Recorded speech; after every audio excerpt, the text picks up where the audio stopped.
Before talks about the sacrifices, so does Parshas Tzav. But Parshas Tzav actually begins with a law about the Menorah. Torah says that the Menorah has to always have a constant flame. Doesn't literally mean constant. It has to be lit. Was lit every evening, and it will last until the morning, except for one candle, the Ner Maravi, the Western candle. There's an argument exactly which candle was called the Western candle, but one of the candles, the Menorah in the Beis Hamikdash, had a miracle happen with it every single day, that it lasted for 24 hours. There was enough oil to last for 12 hours for the longest nights of the month of Tevis, but it couldn't last for 24 hours. But one of the candles had a miracle that it lasted all the time.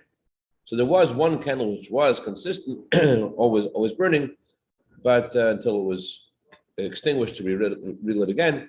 But the simple meaning of the Menorah being lit constantly means that it was lit every day. Tamid consistently doesn't literally mean all the time. It means doesn't mean literally it was always lit, but that it was consistently lit. So Rashi says that the fire for the Menorah had to be taken from another place which also had a constant fire. It says about the altar, the external altar, the altar where the sacrifices were brought in the more exterior area in the Beis Hamikdash. The fire for the Menorah had to be taken from that altar. From that altar, they take a fire, and then from that, and they will light that fire on the Menorah. And the Gemara in Yuma, page Nun Hey, Beis says that since it says the word tam, it says the word consistent by the fire of the Mizbeach, and it says the word consistent by the fire of the Menorah. So that's why we know that one has to be taken from the other. You have to light the Menorah from the fire of the you have to light the Menorah from the fire of the altar. There's actually a question in halacha. What do you do if there is no altar? You still have to light the menorah. Is the obligation of lighting the menorah from the altar, is that an obligation that has to do with the menorah, or is that an obligation which has to do with the altar? If it's an obligation which has to do with the altar needs to impart its flame to the menorah, so then even if there's no altar, you can still light the menorah. But if it's a law in the menorah can only be lit from the altar, so then if there is no altar, you cannot light a menorah, because the menorah can only be lit from the fire of the altar.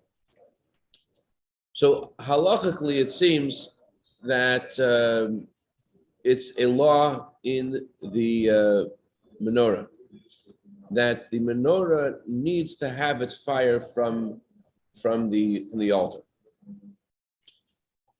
But from Rashi, it looks like that it's a law on the altar, that the fire, the menorah, can also come from the north. But either way, we want to understand something today. Everything in the Beis Hamikdash exists in each of us. The truth is that every law in the Torah has a spiritual message. The word Torah means lesson. But this is especially true for the items that are associated with the Beis Hamikdash, because regarding the Beis Hamikdash, it says, "Make for me a sanctuary, and I'll dwell within them." And our sages say the reason why Hashem uses the plural for the Beis Hamikdash, even though there was only one Beis Hamikdash standing at a time, there was more than one. There was the Mishkan, but in each generation, when the temple stood, there was only one of them. Why does it say, "I'll dwell within them"? So their sages explain that this is not just a commandment about making one home for Hashem. Rather, the commandment is that every individual is meant to make themselves a home for Hashem. And it's really something which is not so easy to internalize. That Hashem really wants us to be His his temple. That's a fact. That's the reason we wake up in the morning, wash our hands. We're washing our hands like the Kohen would wash his hands before going into the Beis Hamikdash. So too, before we begin the day, we wash off all negative things. We wash off not just physically washing our hands, but it also represents rejecting anything that is unholy, not good, that is incongruous with our being a home for Hashem, being a place that godliness can reveal itself and connect to the world. So just like in the Beis Hamikdash, there were two general sections. There was the outer area, the courtyard, and there was the Heichel, there was the inner sanctum. So too, in each of us, we also have a courtyard and we have an inner sanctum. And the various vessels that were used in the courtyard or that were used in the inner sanctum are parallel to ourselves. In fact, there's a book from the Ramah. The Ramah writes, did I just knock you guys off the line by mistake? Yes. I know how I did that. Yeah, I don't know. You did. The Ramah writes that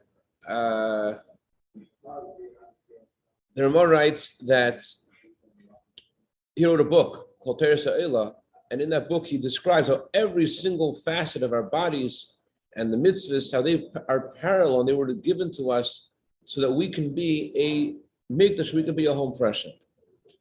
And just like in the Beis Hamikdash, there was an inner sanctum, there was the courtyard, and there were different things done in those places. The external part of the temple, the courtyard of the temple, was about elevating the world, the outside.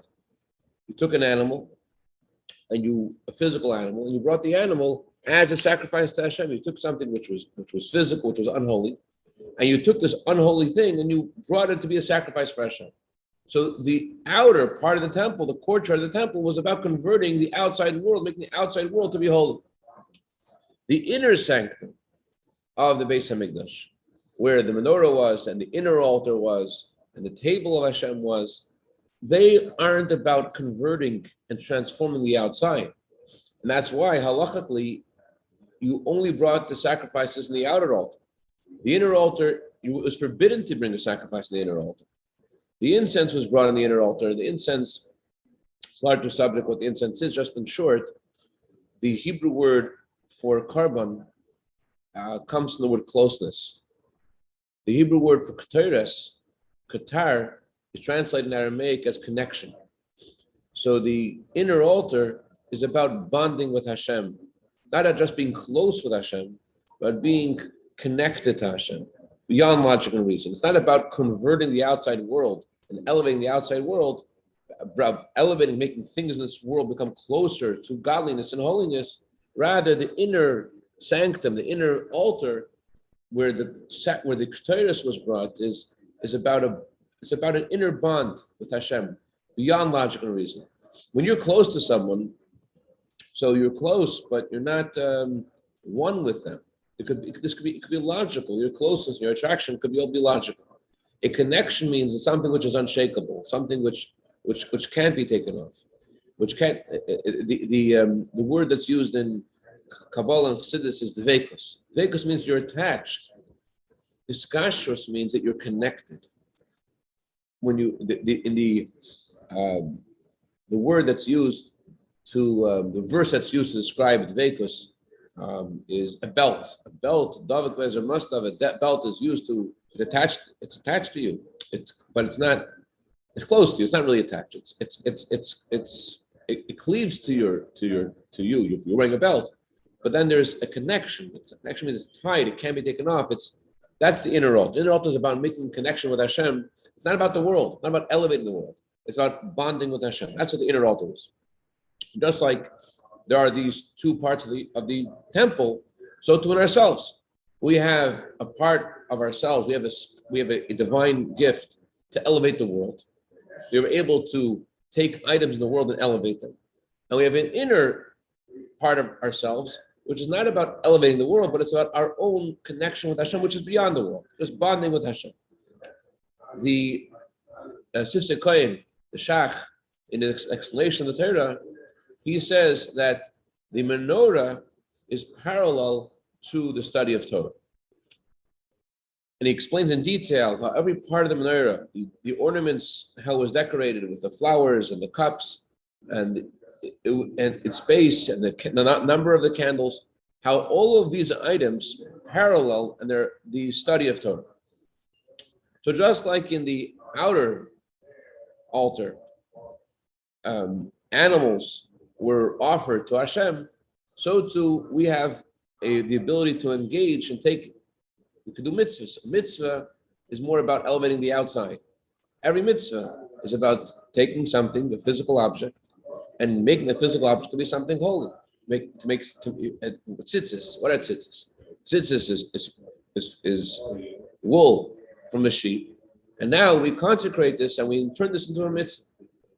Tefillin is, no matter how holy the mitzvah tefillin is, what is mitzvah tefillin about? It's about taking the hide of an animal and converting the hide of an animal, making it into something holier than it was before.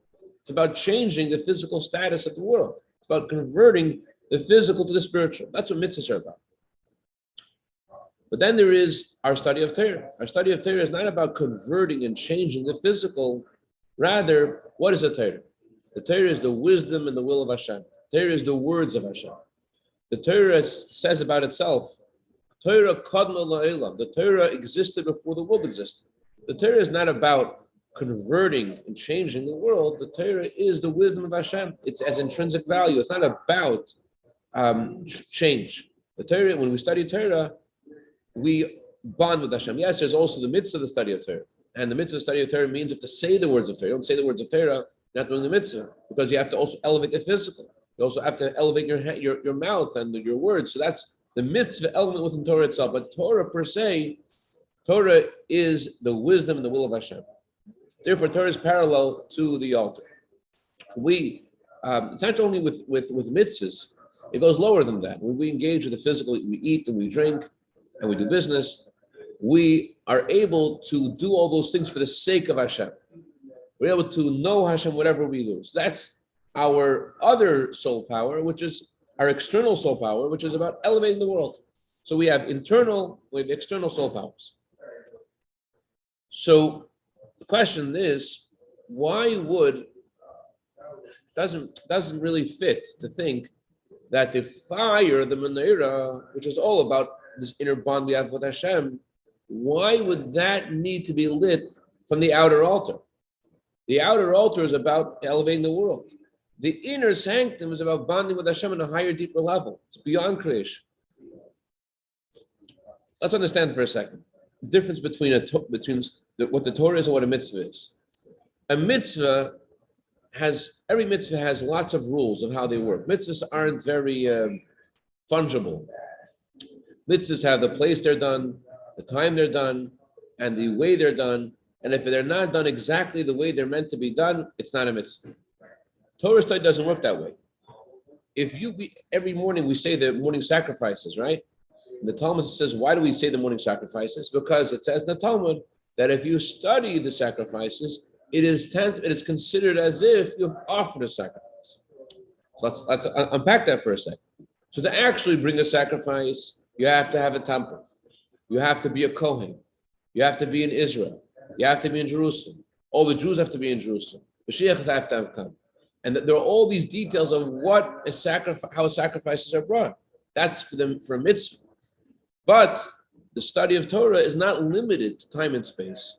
And because it's not limited to time and space, therefore Torah study can accomplish all of what a sacrifice accomplishes without all the rules. Although I'm not a Kohen, I'm not in Israel, there's no Beis Hamikdash yet, I'm able to study about the Torah and to have a similar impact. Why? Because Torah is beyond creation. So you would think, because Torah is beyond creation, you would think that Torah study is about locking ourselves up from the world and not having to do with anything around us. We would think that while we're studying Torah, our Torah study is not relevant to what we do with other people. We think that our Torah study is one department of our life, the inner sanctum, and there's another part of our life which is about elevating the physical, and they're not connected to each other. Every Jew has a different role. There's like there are 12 tribes, so to every one of us, a different role in this world. there are those whose main preoccupation is to do business. I'm not talking about their main role in life, but their majority of their day. And they spend a lot of time in the outer altar, in the outer sanctum, the courtyard. So the Torah says that in order to have a temple, you have to have an inner sanctum as well, which means that every single Jew has to have a set time to study Torah. And actually, I mentioned it's not just it's a nice thing to do, but every moment you spend studying Torah brings hours of success in your business. So you can't be satisfied with just having the courtyard. Every Jew has to have an inner sanctum, has to have a time to connect with Hashem personally and deeply, and not to be satisfied. Well, I give tzedakah and I have a business. No, you have to. Every Jew has to have, even though it may not be the largest part of your day, but as Rebbe said so many times, while you study Torah, it should be like Shabbos, not on your phone. You're not answering your phone. And the Rebbe said that if your family knows that this is what you're doing, they'll respect it as well. You have to really have a set time that you're just you're communicating with Hashem. You're hearing the words of Hashem. You're talking to Hashem. You're hearing the words of Hashem. You're studying Torah. But conversely, also those Jews who are Torah scholars, and that's their main preoccupation. That's what they do. They're in kollel, they're in yeshiva, and that's the main thing they're doing. So you might think that their Torah study is not relevant to what they do. And of course, there's a part of their day that they're eating and drinking and other stuff too. But you think the Torah study could be pure and be holy without doing anything for the outside world. That's not true. There was a chassid of the previous Rebbe. His name was Itcha the Masmid. Itcha the Masmid was a Torah scholar of a different caliber that I don't think any of us know anybody who knows anybody who was the same caliber of Torah scholar like Itcha the Masmid. Either way, Itcha the Masmid was once told by the previous Rebbe the following sharp rebuke. Previous Rebbe said to Rebbe Itcha, du tust nicht tashbar, bist du meine. Aber du tust nicht tashbar, bist du taki Itcha, bist nicht meine. Itcha, at that time, the main call of the hour in Stalinist Russia and communist Russia was to teach Torah on the ground to children. The previous Rebbe said, Itcha, if you're involved in teaching Torah to children, then you are mine. If you aren't, you may be Itcha, but you're not mine. In other words, that extra distinction, whatever the previous Rebbe meant by saying here's mine, that extra connection that he has with the previous Rebbe, and thereby with all the holiness that he was achieving through his study of Torah and through his prayers, that level could only be achieved by teaching Torah to children. In a similar way, I may study Torah, but in order for me to experience the light of Torah, it's only if I have an outer altar too. It's only if I have a courtyard as well, which means that I have to spend time trying to help other people as well, starting to help in the world as well. If I don't, I can't light my menorah. My Torah is missing something. My menorah could only be lit from the fire in the outer altar. What's on the outer altar? On the outer altar, there are sacrifices which are brought. What are sacrifices? They're animals. What does that mean? They're people that may be not just, because you're holier than thou and you're so arrogant, but there may be people which actually are considered like animals in comparison to where you are spiritually. They are, you're super couth. Okay, it's not a word, but whatever. They're uncouth, right? So and they are considered like an animal to where you are. And in order for you to be able to really appreciate the light of Torah, for your menorah to be lit, it's only by your reaching out and helping others spiritually as well. You can't cut yourself off. Even your Torah study needs the courtyard. It needs the outer altar. It needs you to reach out to people which you think are beneath you, which are not the same level. They're not morally refined. They're not intellectual. To you, from your perspective, they are in the realm of the animal, and yet your inner bonding with Hashem is dependent on your reaching out to those people at that level and influencing and inspiring them. That's why the menorah could only be lit from the fire of the outer altar. The menorah represents the Torah. Where does the Torah come from? It comes from the fire of the outer altar, from an impact on the outside world, from impact on others, especially those which seem to have no relationship to the realm that we're in. And that's what I wanted to share today. Any questions or comments? All right, have a great day, David. Great day, Chaim Peretz. Good day, Rebel.